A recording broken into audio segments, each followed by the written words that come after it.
So last time we met, folks, we were talking about American expansion. We talked about how Texas declared independence from Mexico.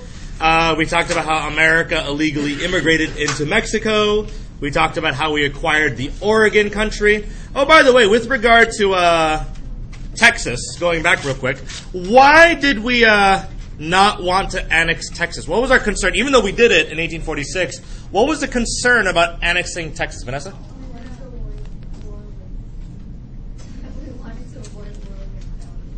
We wanted to avoid war with Mexico. But we did it anyway. Why did we annex Texas anyway? So we wanted to avoid war with Mexico, but in 1846, we annexed it anyway. Why did we do that, Joshua?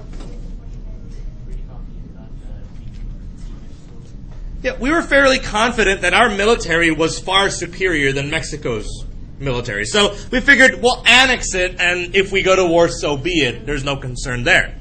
But with regard to Oregon, how much of Oregon did we annex? Did we annex all of Oregon? We did not. In fact, folks, remember there were two different areas or two different borders that were being disputed. The Americans wanted to annex, or again, the word annex means to bring in or make a part of, but the Americans wanted to annex Oregon at what parallel? They wanted 5440, which is here, whereas the British wanted to annex Oregon where? At the 49th parallel, which is here. And America said, either you give us 5440 or what? Or fight, or war. So 5440 or fight. But ultimately, where did the president annex Oregon at?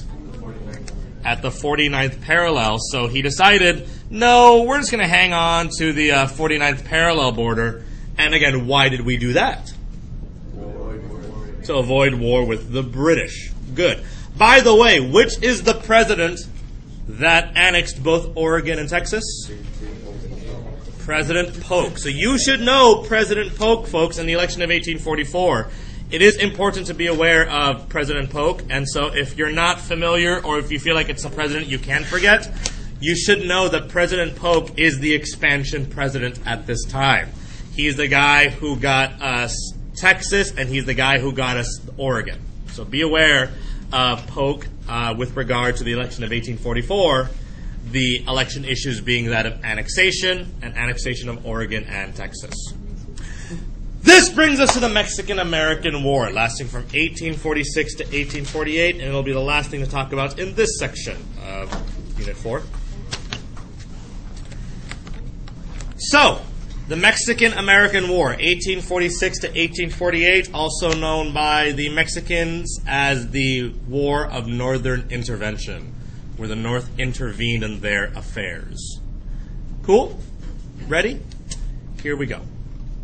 So, this is what happened. America already annexed Texas. And was Mexico too happy about that? No. But they couldn't do anything about it. But the truth is that President Polk at the time wasn't happy with just having Texas. In fact, President Polk desperately wanted what? He really wanted California. And why would President Polk want California? What would be the advantage of owning California? Daisy. The ocean, and what could we do once we had access to the ocean? We could trade with who? Not just whoever. China, Asia, wherever else, the Asian continent. And so, President Polk specifically wanted California. He wanted California for the port of San Francisco to trade with Asia. But also, what is good about California? What do we have that's pretty sweet? No, we don't know we have gold yet. Farmland. The farmland in California is very good. And so he wanted California for both the trade with Asia and the California farmland. And so what President Polk does in order to purchase California is he sends John Slidell to Mexico to purchase California. So he sends John Slidell to Mexico to purchase California. And Polk instructs John Slidell to purchase California, New Mexico, and Nevada for $30 million.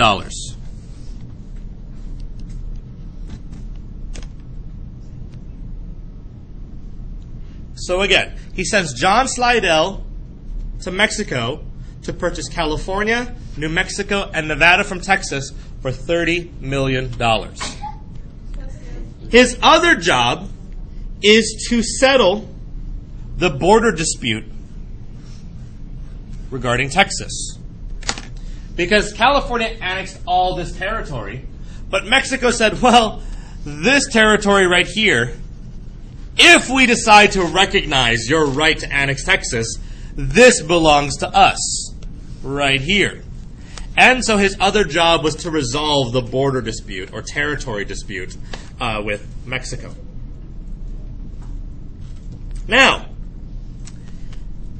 what do you think Mexico's response is going to be to California? I mean, to the United States? They're going to say no. I mean, is Mexico happy with America? Why is Mexico not happy with the United States? Because we annexed Texas. In fact, they don't even see it as us annexing it. They see that we did what? We stole it from them. So that's like if I was walking up to your house one day, you're looking out the window because you hear all this noise, and then you see me steal your car off your driveway. Are you going to be mad at me? Like, Mr. King, you just stole my car. But then the next day it came back and be like, hey, that car was pretty sweet, but I actually want to buy your other car too. Are you going to sell me your other car knowing that I stole your first one? We're like, no, Mr. King, screw you. You stole my car. You stole Texas. And so Mexico is going to refuse. Now, is Polk going to take a refusal? He's not going to take no for an answer. So Polk really wants California. I mean, he really wants it bad. So Polk starts wondering, how can I figure out how to get to get California? I got to figure this out somehow. And he decides, I know what I'll do. I'll start a war. But if he starts a war, is he going to look like the bad guy? So he's like, how can I start a war but not look like the bad guy? I know what I'll do. So remember this territory right here? Who says they own that territory? Mexico, but who says they also own that territory? America. They both lay claim to that territory. So what President Polk does is he sends a bunch of U.S. troops over to this territory. He sends troops to the disputed territory, but he tells them, do not fire. Don't shoot a single person. All you're doing is patrolling. But I don't want you to fire a single shot. So this massive American army starts entering the disputed territory that Mexico believes is theirs. And if you're a Mexican and you see this group of American soldiers marching towards your border, what are you going to think is happening? A war has started. So Mexico opens fire on the Americans, and some Americans die. And President Polk says, oh no, you've killed American soldiers. Now I have no choice but to declare war, even though that's really what I wanted. I'm going to pretend that this is the worst thing in the world. And so President Polk goes up to Congress and says, it is with a heavy heart that I have to inform you that our American soldiers were killed in cold blood by those devious Mexicans, and we have no choice but to declare war. I don't want this. I've wanted to avoid war for years, but that they've played their hand. I have no choice. We have to go to war. I'm sorry. But in the back of his mind, this is exactly what he wanted. I mean, that's why he sent the troops to be fired upon. I mean, he literally sent those troops to their deaths to be used as pawns. But did it work? So, we have no choice. We have to declare war on Mexico. So we declare war on Mexico. Despite all of our efforts to avoid war, we have to go to war. And the Mexican-American War begins. This will be pretty short. But two people are a bit suspicious of Pope. The first is this guy, a very young Abraham Lincoln.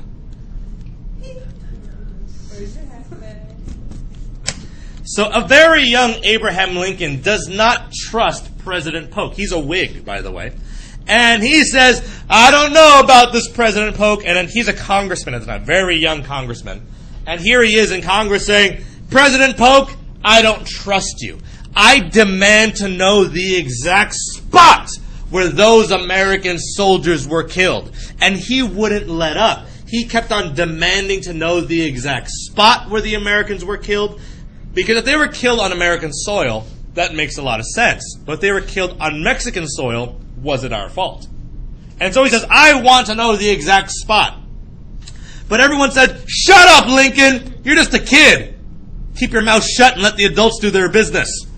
But he kept on demanding, and so his resolution was known as a spot resolution, where he demanded to know the exact spot where the Mexican-American War began. He wanted to know the exact spot where American soldiers were killed. But he kept on demanding, I want to know the exact spot! And they kept on saying, shut up, Lincoln! And so he earned the nickname Spotty Lincoln. Because he wanted to know the exact spot where the Mexican-American War started, or where these Americans were killed. Yes? 30-something. He's a young 30 Abraham Lincoln. There he is. The other group, another person that was a bit suspicious of this war was David Wilmot. Or David Wilmot, for those of you. So David Wilmot was also suspicious of this war, so he tried to issue a law called the Wilmot Proviso. He tried to pass a law called the Wilmot Proviso. And the Wilmot Proviso said that slavery may not expand on territory won from the Mexican-American War. Well, how can I make that shorter? Slavery is not allowed on territory won from Mexico. Slavery is not allowed on territory won from Mexico. That's what the Wilmot Proviso said. That slavery is not allowed on territory won from Mexico. Because there was a suspicion that the only reason why we were fighting this war was to be able to what? Spread slavery and build more plantations in the South. And so they said, I don't know about this. This is probably trying to spread slavery. So again, the law that he tried to pass said that slavery may not, what did I say? Slavery may not be allowed on territory won from Mexico. Yes. No, he was an American. Good? Questions? No? Cool.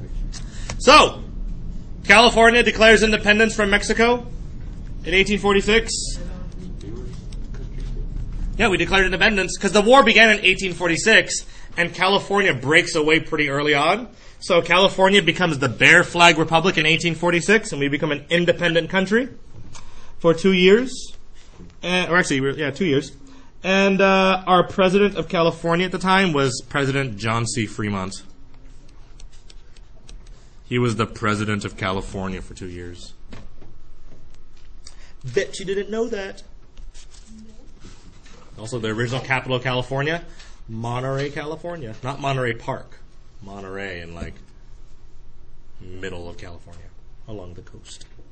But California becomes a Bear Flag Republic. Fun times. Fremont. Fremont. Here's a battle. This is the battle of, what battle is this? I don't remember what battle this is, but here they are fighting. Another famous battle you should know is the Battle of Veracruz. This is where the Americans bombed the port city of Veracruz, and they do a pretty good job of it. What does America have a very strong part of the military that Mexico does not? Navy. America has a pretty strong Navy at this time. And so the Americans bombed the port city of Veracruz, and here he goes. He goes, pew! And then, so like here's from the outside, and the Veracruz are like, oh no! They're running away, so yeah, all these innocent Mexicans are being bombarded with cannonballs, again, just to describe, to illustrate. That's what's happening. Give you a visualization and an auditory experience of the Battle of Veracruz. Eventually, the Americans, they march into Mexico City. So the Americans successfully marched into Mexico City from port city of Veracruz. They march into Mexico City, and they pretty much capture the city. And the one group that holds them back is the group known as the Los Niños Héroes. Are you guys familiar with Los Niños Héroes? No. I'm familiar with Los Niños Hermanas. So the Los Niños Héroes. Here's what happened, folks. The Americans had pretty much taken over all of Mexico City, save one military academy of young Mexicans, very much of your age, 16, 15, 14. And the Americans had taken the city except this one military school. Now, these young patriotic Mexicans said, no, we refuse to give up. So about 30 Mexican children held the city against the Americans for like 6 to 9 hours until eventually the Americans were able to defeat them. But these young kids refused to give up to the juggernaut American military, and the Americans eventually steamrolled them. But for a time, they refused to surrender. And they became, iconic heroes of Mexico because they refused to surrender. That they were willing to die to the last child to defend, their city against the Americans. So the Los Niños Héroes, the young heroes or the boy heroes. Anyway, Mexico is forced to surrender in September 1847. Mexico surrenders in September 1847 after successfully capturing Mexico City. And in 1848, we signed the Treaty of Guadalupe Hidalgo. So in September 1847, Mexico surrenders. And in 1848, we signed the Treaty of Guadalupe Hidalgo. The Treaty of Guadalupe Hidalgo.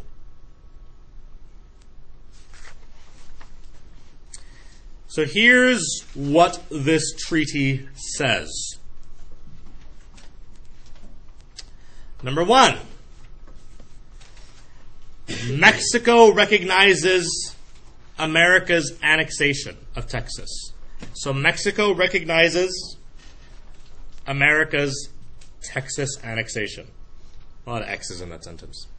But Mexico recognizes America's Texas annexation. That's the first. So can Mexico say you stole it from us anymore? No. It's yours now. So Mexico no longer has claim to Texas. They have to recognize American claims to Texas. Secondly,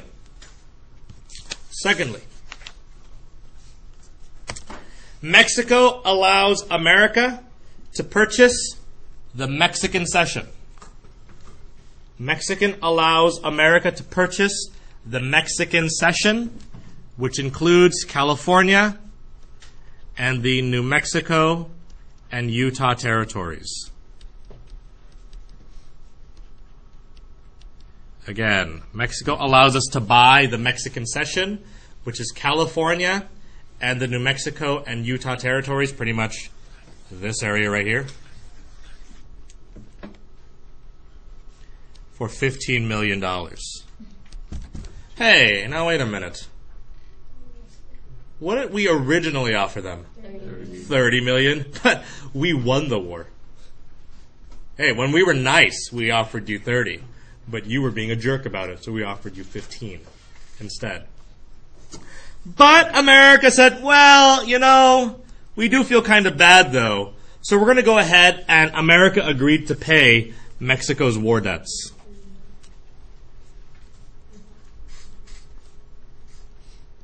Which cost them about $3 million. So we agreed to pay Mexico's war debt because, to be fair, we did cause this war. So we agreed to pay their war debt of $3 million. It's kind of a messed up move, folks, if you think about it. I'll just re-explain my carjacking analogy. You have 3 cars parked in your driveway. So I walk up to your first car with a license plate Texas, and I steal it from you as you're looking outside your window going, hey! As I drive off with your car. The next day, I like your car so much, I walk up to you and be like, hey, look, I know I stole your car, and you're a little bit mad, but I'd like to buy your second car here in the driveway for $30 million. And you say, no, I'm not going to sell you my car. You're a jerk. You stole California from me for $30 million. I mean, you stole it from me. So I said, what am I saying? You stole Texas from me. So I said, okay, so you're not going to sell it to me? Say, no, I'm not going to sell it to you. So I proceed to punch you in the face, and I beat the crap out of you. And now you're laying on the floor bloody and be like, hey, remember how I was going to buy your car for $30 million? Well, because you're clearly unable to fight back, I'm going to take it for 15. And I get in your car, I throw 15 at you, and I drive off. But I pull up to you again, I roll down my window like, hey, take yourself to the hospital. I throw $3 million at you, why don't you clean yourself up? And I drive off. That's what we did. We did that to Mexico. We beat them up, and then we added insult to injury by saying, hey, clean yourself up. Here's $3 million for your war debt. Ooh, that's a burn. We burned on an international level. So, but we did that. And so that's the Mexican cession, and that's the Treaty of Guadalupe Hidalgo. But the benefit, though, is what did it do, folks? More land. It increased the size of America by 1/3. I mean, bam. Whoops, what happened? It increased the size of America by 1/3. That's pretty significant. And so, folks, let's end with the significance of manifest destiny. Number 1, it increased the U.S. by 1/3.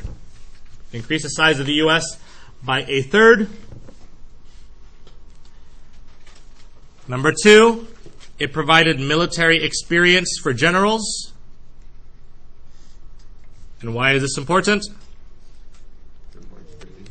But why will this be important that these generals now have military experience? This will play a very crucial role during the Civil War. We might have lost fewer lives had these people been inexperienced, but because they are experienced, it becomes a problem. So again, we increase the size of the U.S. by 1/3. You have military experience for generals.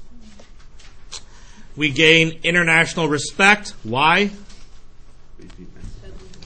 Because we defeated Mexico. Like, ho, America is able to defeat other countries now, are they? So that's considered international respect.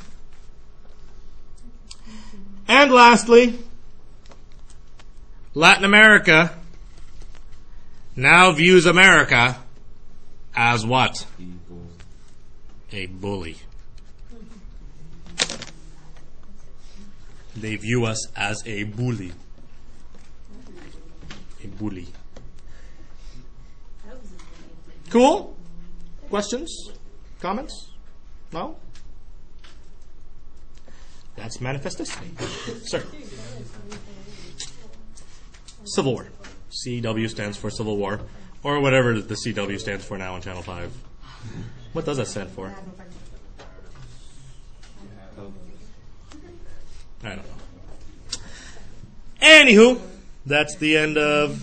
Oh, yes, by the way, perfect picture. So a few years ago, there was an ad that Absolute Vodka released that said this is what the world would look like in an absolute or perfect world if Mexico had won the Mexican-American War. Mexico would still control all this territory.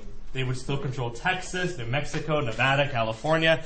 And I should note, folks, the gold rush that happened in 1849 is found in this territory. And the major reason why America rapidly industrialized in the 1870s and 1880s is because we had the money to finance it. But imagine Mexico held on to all those natural resources. Mexico would likely be a superpower, and America likely not. So in a different world, if America did not fight the Mexican-American War, this would be a very, very different world. So This is the ad that was released in Mexico at the time. In an absolute world, Mexico would have not lost in the Mexican-American War. I did block out the vodka because it's not appropriate. That's the end of Unit 4, Part 3. Let us begin the final section. Part Quattro. 4.4.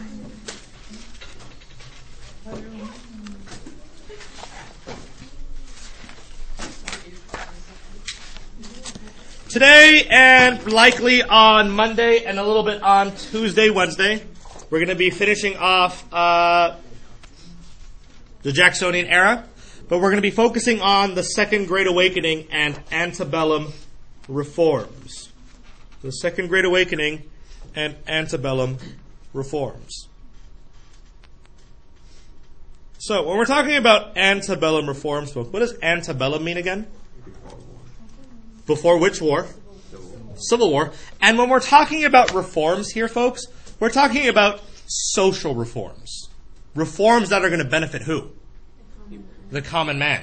And we're not talking about political reforms like changing the voting. That's political. We're not talking about economic reforms like trying to change, taxes and whatever else. We're talking about social reforms. What types of social reforms might we be talking about? Like, what reforms might we be talking about that has nothing to do with politics or economics? What could we possibly change that would benefit the common man? Yeah? Maybe labor rights. What else might we change? Slavery, that is also an issue. That could be considered economic for changing slavery. That could be considered social. Voting is political. Women's rights, that is considered social. What about rights of minorities? Would that be considered social? What about education? Would that be considered social? Educational reform? Yeah, these are all considered social. The rights of women, the roles of women. And so, we're going to be talking about those kinds of reforms. Those are known as social reforms. But we're also going to be talking about the Second Great Awakening, which means what else will we be talking about? Religion. We're talking about religion. And so, antebellum reforms and the Second Great Awakening. First off, let's talk about religion. So again, if we were going to answer this question again, you notice how in Section 1 we talked about politics, right? We talked about how the common man benefited politics. In Section 2, we talked about how economic development benefited the common man, so steel plow, subsistence farming, roads. Today, we're going to talk about how reform movements benefited the common man. But by doing all of this, do you guys see how you could answer a full essay here? Complete essay. So that's kind of how this goes. So, let's talk about the Second Great Awakening first.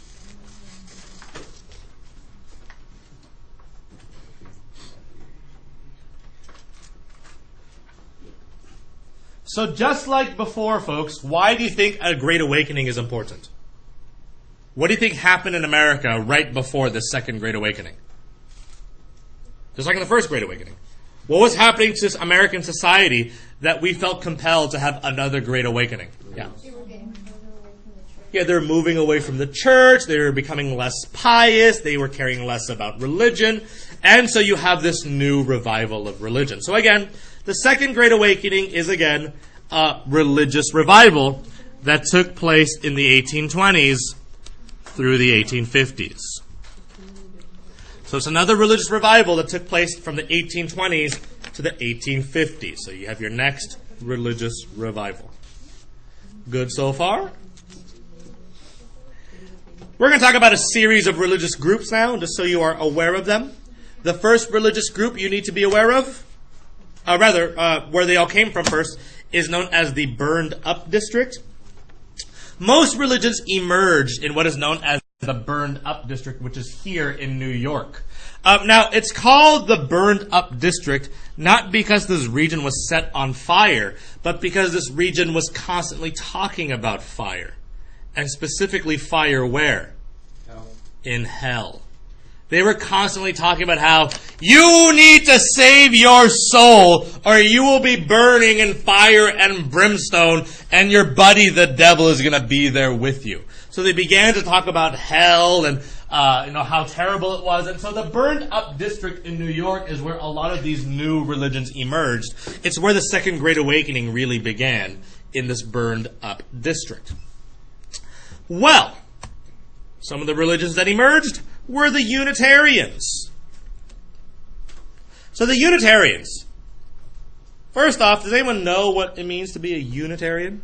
How might they be different from other Christian religions? Gregory? They have unity. Not unity, but that's close. You're thinking the same idea. The idea of unity means what? Together. Yeah, together as one.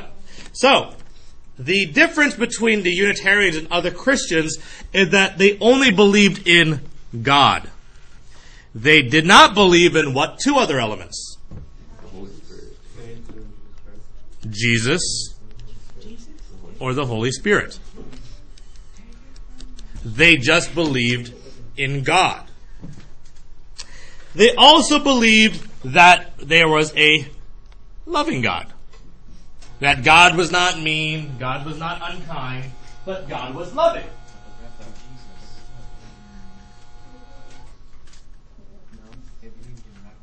Yeah, the reason why this is not true for other Christian religions is that there's a belief that all other humans are born with what? Original sin. Whereas with the Unitarians say, no, God is loving, God is kind, and everyone is inherently good. Everyone is born good. And so that's the difference between Unitarians and most other Christians. So that's one religion you should know. Another religion you should be aware of are the Baptists and the Methodists, and definitely be aware of these two religions.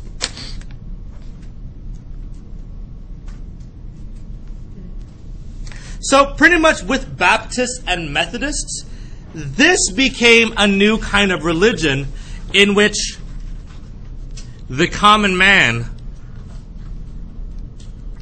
had a voice. Folks, in most other religions, like the Christian church, the Puritan church, who got to dictate what was happening in the church? The priest, the pope, the minister, whatever else. But in a Baptist or Methodist church, there was a suggestion that the people in that congregation got to decide. In fact, what you start seeing happening at this time is the democratization of religion. Instead of the minister just deciding what we were going to do on a daily basis, the people got to decide, what should we do today? We should try to go to the natives and make them more Christian. Oh, that's a great idea, Stephen. We all should. How many of you guys want to vote that we do that today? Like, all right, well, I'll do that. Whereas in the Catholic Church, who decides everything? The priest or the pope. He says, you're going to do this today. Everyone's like, oh, yeah, we'll do that. And everyone kind of goes along. But with democratization of religion, does the common man have more of a voice? So yes, that's ideal. The other thing that's different about the Baptist Methodist religion versus the mostly Anglicans and Puritans at the time is that they believed in personal salvation versus what Puritan idea? Predestination. Remember predestination? Unit 2. They believed in personal salvation versus predestination. In predestination, what was suggested? Yeah. You're going to heaven or hell, no matter what you do.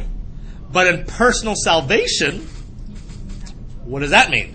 You have to be good. Now you have to be good, but you have a choice. Are we now empowering people to almost save themselves? We're giving the people the power to save themselves, so is that going to give more power to the common man? It makes them feel more confident. They have control. So you see a sense of empowerment here.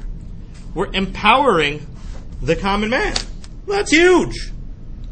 And so two of the more famous ministers at this time were Charles Grandison Finney and Peter Cartwright.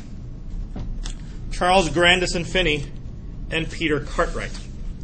Now, the reason why these two fellows were important is that they were both what we call circuit riders. Now, what do you think was the problem with regard to going to church in this time period?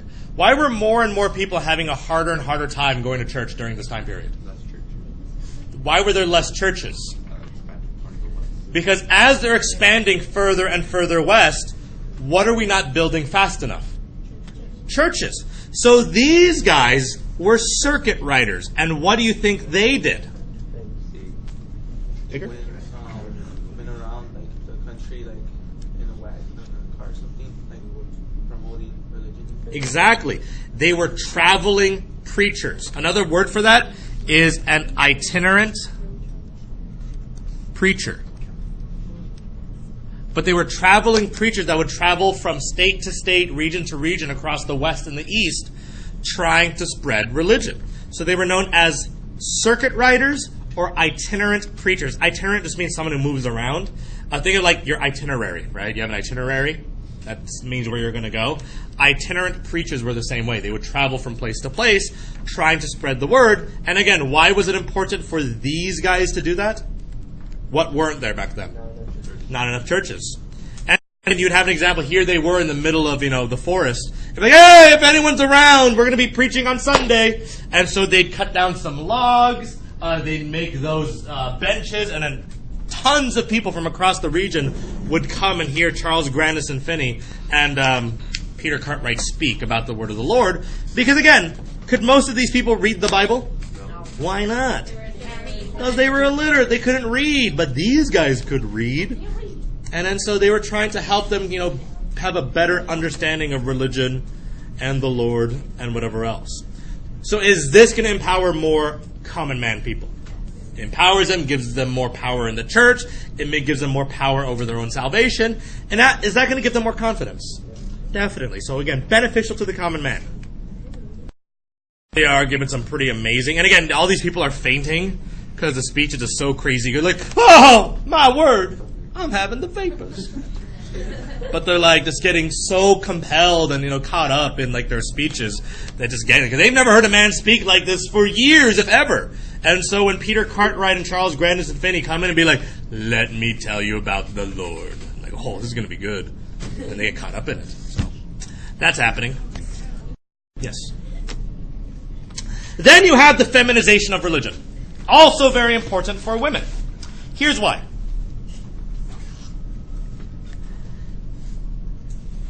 Up until this point, folks, there was an expectation that who was in charge of the family? The man. The man was in charge of the family. But you start seeing a shift in society. And the expectation was something called Republican motherhood. And I really should have talked about this in the last unit, but I forgot. Let's talk about Republican motherhood. The idea of Republican motherhood suggested that it was the mother's responsibility to raise good citizens. It was the mother's responsibility. Because can women vote? No, but are they still important to the fabric of society? And their responsibility was to raise good citizens. Their kids had to be good voters. They had to be moral. They had to know what was best for America. So Republican motherhood suggested that they had to raise good citizens. But that dealt with politics. Okay, that dealt with the role of women and politics. But here, the feminization of religion also said that women were also responsible for what now? Not the house. Yes, for the children and their church going, but a better way to put it was that the women were now responsible for their family's salvation and, more importantly, their moral integrity. The women were now in charge of their family's salvation and moral integrity. They were responsible for the family's moral integrity and their family's salvation. What do I mean by moral integrity? They were responsible for what? Yeah, teaching them to do good things, teaching them from right and wrong, making sure they do what's right all the time. So again, they were responsible for moral integrity, and by being good people, would that impact their salvation?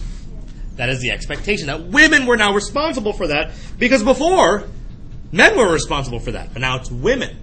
And if women are going to be more responsible for that, are women going to take a larger role in the church? So because of this, women take a larger role in church. Women play a larger role in church because they're going to say, hey, family, let's all go to church. I'm going to, get up, put on your clothes, we're all going to church.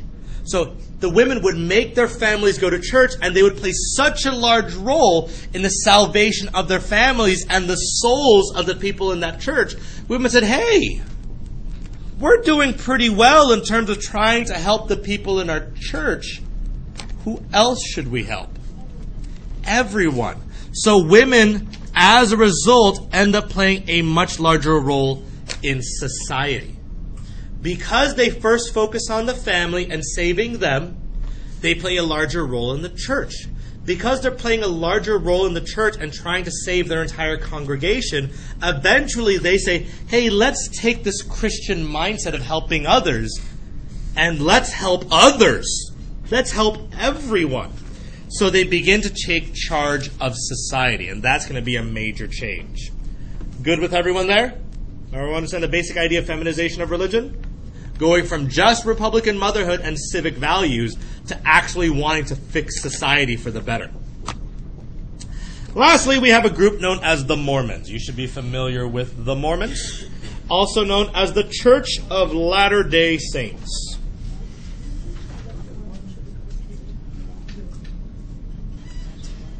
So, here's what happened. The Mormon Church was started by this guy, Joseph Smith. And pretty much the Mormons are Christians, but they don't follow the Bible. They follow what? The Book of Mormon.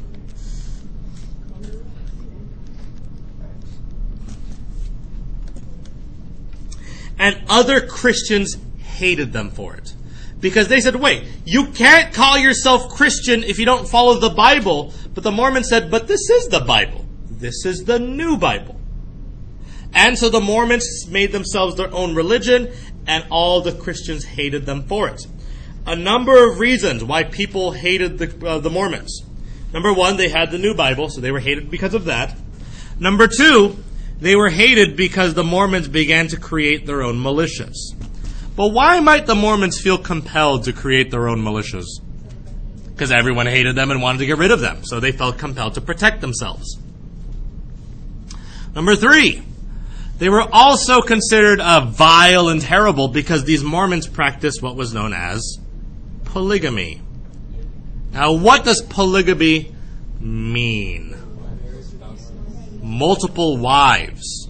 Multiple wives. Polygamy meant multiple wives. So people said, that's vile and cruel and terrible. You're not supposed to have multiple wives. You're just supposed to have the one. But the Mormons said, no, you don't get it. It's not that we like having multiple wives. It's that over time, when the Mormons were forced to flee, many of their men died, and so who was responsible for taking care of the women? The remaining men. So when let's say I had a wife and I died, I would tell my brother, make sure you take care of my wife, and then I died. My brother was like, okay, here's for my wife now. That's kind of how that happened. Anyway, does anyone know what the opposite of polygamy is? If you have multiple wives, that's polygamy. What's multiple husbands? Polyandry. So multiple husbands is polyandry. So like bees, they practice polyandry because there's one queen with multiple partners. Same as queens or ants. Folks, because the Mormons were so unpopular, they were forced, rather they felt compelled, to travel to the Holy Land, which they believed to be in Salt Lake City, Utah. And so the Mormons moved to Salt Lake City, Utah. And this became the Mormon territory and population. Yes? Did Joseph Smith actually Joseph Smith read the Golden Plates, and that's where he knew that the Holy Land was in Utah, in Salt Lake City, Utah. And so they moved. By the way, Joseph Smith was murdered when he was arrested. He was in prison, and then when he tried to escape, a group of angry Christians murdered him because they did not like his beliefs. And so them the rest of the way was this guy, Brigham Young. By the way, I should note that most, or the vast majority of Mormons do not practice polygamy. It's a very few minority of Mormons practice polygamy today. It's not considered part of the traditional Mormon dogma. It's more like offshoots are doing it still, saying it's the way it's supposed to be. But anyway, Brigham Young, Mormons, John Smith, Joseph Smith. Everyone good? Clear? Questions? No? Awesome. Group you guys should know with regard to religion are the Transcendentalists. This is the one you definitely have to know. Well, you have to know all of them, but this one usually has a lot more questions. First off, Transcendentalists or Transcendentalism was not a religion. It was not Christianity. It was simply a way of life. It was a way to live your life, but it wasn't a religion. There were no strict rules or policies you had to follow. It was just a suggestion of ideas of how to live your life. So it was a way of life. And pretty much the reason why it was called Transcendentalism was because there was a belief that truth transcended the senses. Truth transcended the senses. Touch, hearing, sight, sound, taste. That truth was out there, but it went beyond just hearing or seeing.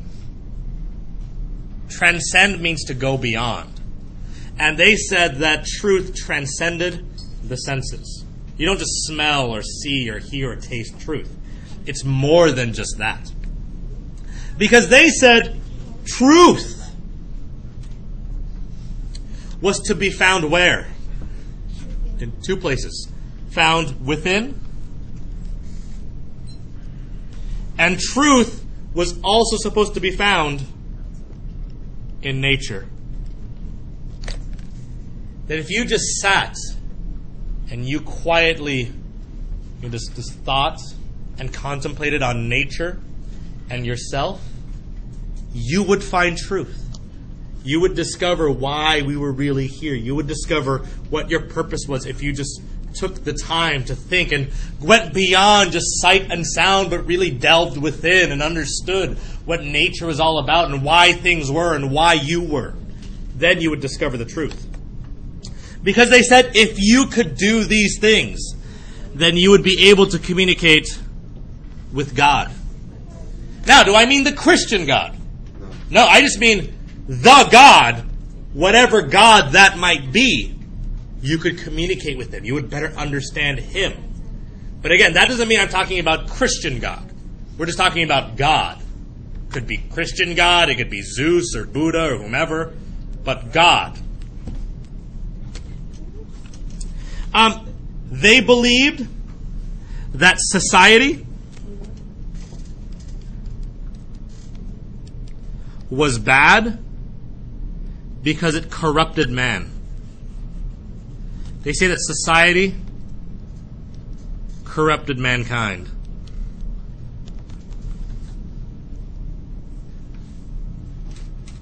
And they thought things like governments and religion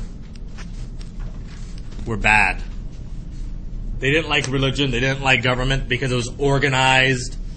And they said, you do this, and you do it like this, and you do it like this. And no, that's not how it should be. That's how corruption begins. It should be more free-flowing, open. Instead, folks, they believed in self-reliance and individualism.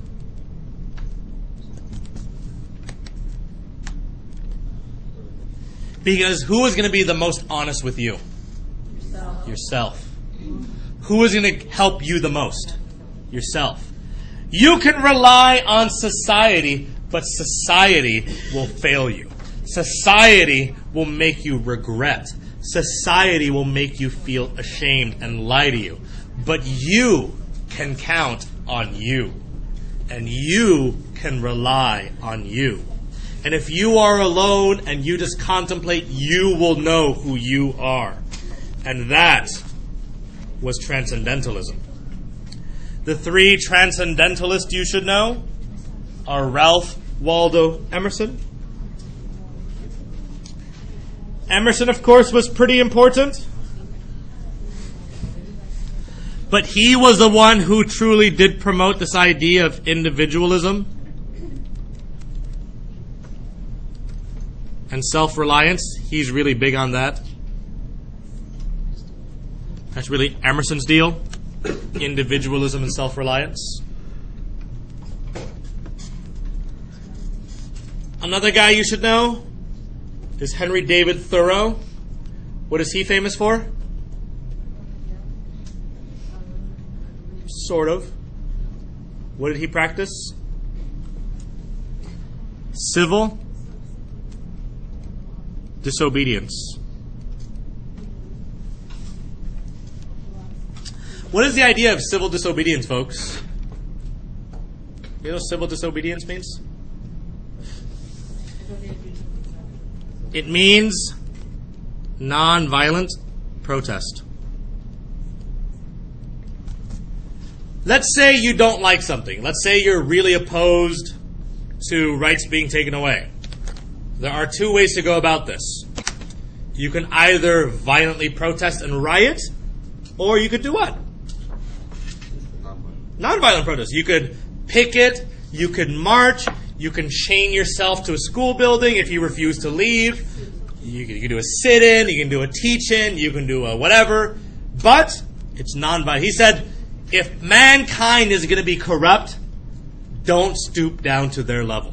You hold your head up high, you don't get violent, and eventually will things go your way. That was the argument. So non-violent resistance. And lastly, Walt Whitman. He wrote a very famous book of poems called Leaves of Grass. And the book title is actually pretty poignant about this idea of transcendentalism, because the book is not called Grass.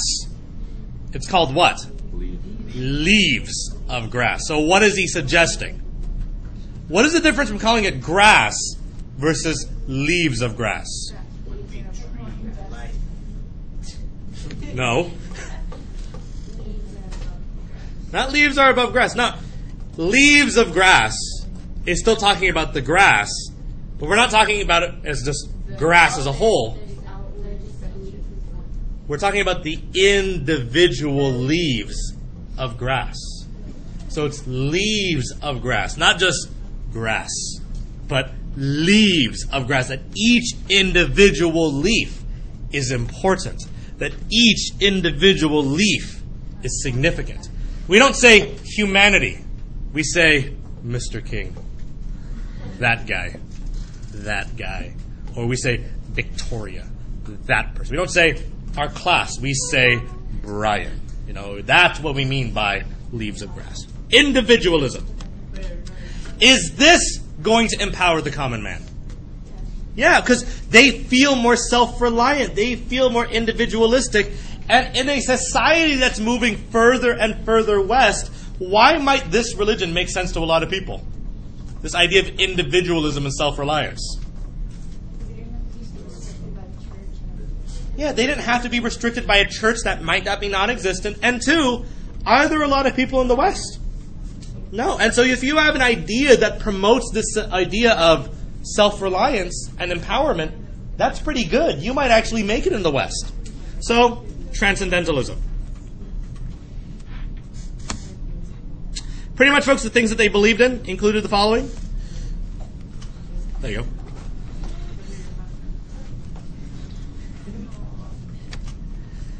The Transcendentalist agenda included giving freedom to the slave. Here, I'll make it seem easier.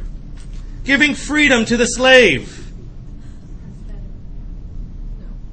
because they believed that slavery was bad. It was not good for the common man. Number 2, they want to give well-being to the poor and the miserable. That we should help those in need.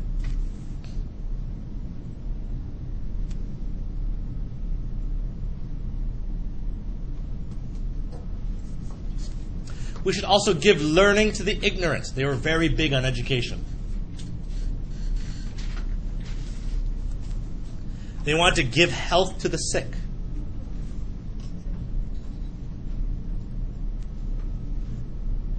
Not just so they can be sicker longer. They want to cure the sickness. And lastly, give peace and justice to society. Give peace and justice to society. So likely these people are going to focus on what? What are they going to want to do with society? They're going to promote reforms, right? They're going to be promoting reforms because they're not going to be happy with just doing nothing. They're going to want to make society better because they believe society is bad. So we should fix it.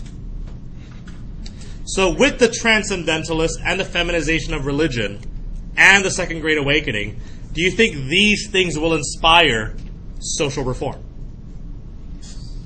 Yes.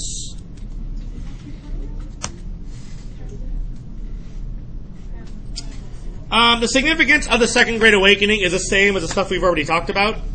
But again, the significance of the Second Great Awakening includes the democratization of religion. It includes the democratization of religion. That's important.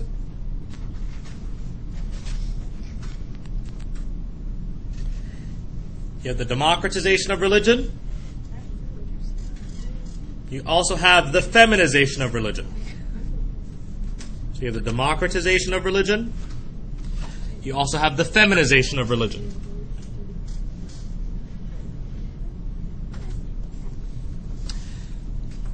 You have the empowerment of the common man. Empowerment of the common man.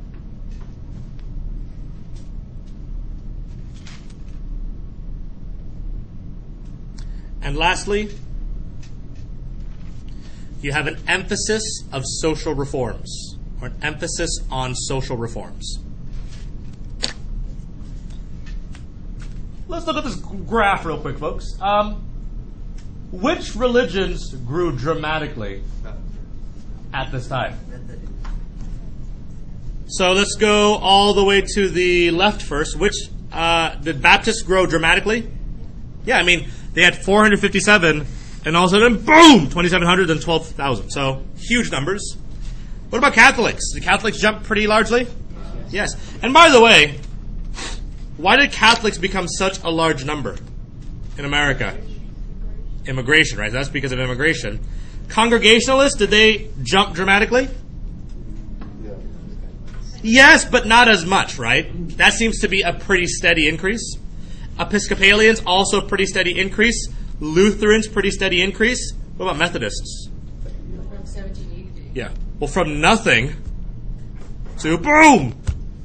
19,000. German Reformed Church, where do they come from typically? Germany. And the Quakers, not so much. But again, which two religions grew the fastest? The Baptists and the Methodists. Catholics, yes, because you're going from like 100 to like 2,000. But in terms of like the largest growth, definitely those groups. But definitely the Catholic rate of increase was a lot as well. And which one grew the slowest? Quakers. Because there's only so many of them, right? So the Quakers are going to grow pretty slowly. Cool. So again, here's a question you will likely have to answer for this unit. So write this one down.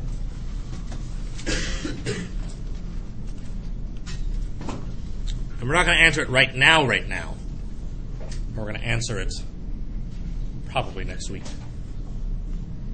In what ways did the Second Great Awakening in the North influence two of the following? Abolition, temperance, the cult of domesticity, and utopian communities. So these are some of the key issues we'll be talking about aujourd'hui? What does that mean? Aujourd'hui means today.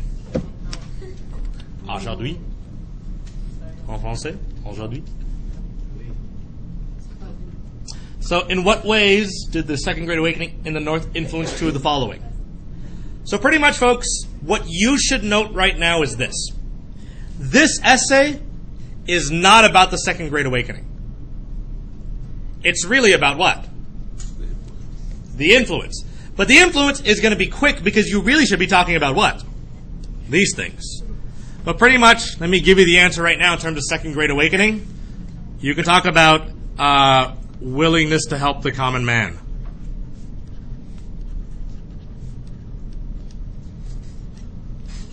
And why did a lot of people want to help the common man? Why was it so important to help people around you?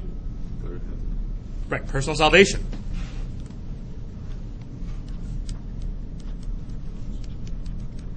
You would go to heaven. So willingness to help the common man, personal salvation, feminization of religion. So these are the three major things you should talk about over and over again in your essay. Feminization of religion, willingness to help the common man, because of personal salvation. If you can talk about those three things, you've hit on at least part of what the essay is asking you. But keep in mind, the essay is not about those things, it's about these four things, or at least two of these four things. So we should also know what these four things are. First off, when we're talking about abolitionism, what are we talking about? Ending slavery. So abolitionism is ending slavery, and we're going to talk about all of these things in a bit, but I want to make sure you understand the question ahead of time. Temperance. What is temperance? You know what temperance is? It has nothing to do with your temper. Not patience. It's reducing alcohol consumption. So trying to reduce alcohol in America. You want to temper. Temper means to reduce. You know, temper your tone with me, sir. Reduce your tone. Cult of domesticity. You know what that means? This is about women's roles in the home. So domesticity typically means what? If you think domestic, what does that mean? Domestic means the home. So the cult of domesticity is this idea of the cult of women. What are women supposed to do? Like, are women supposed to cook and clean and do the laundry and take care of the children? And how is that going to change during this time period? So the cult of domesticity is about women's roles in the home and the change of that role. And lastly, utopian communities. What are utopias? Perfect societies. So we're going to talk about model societies in this remainder of this unit.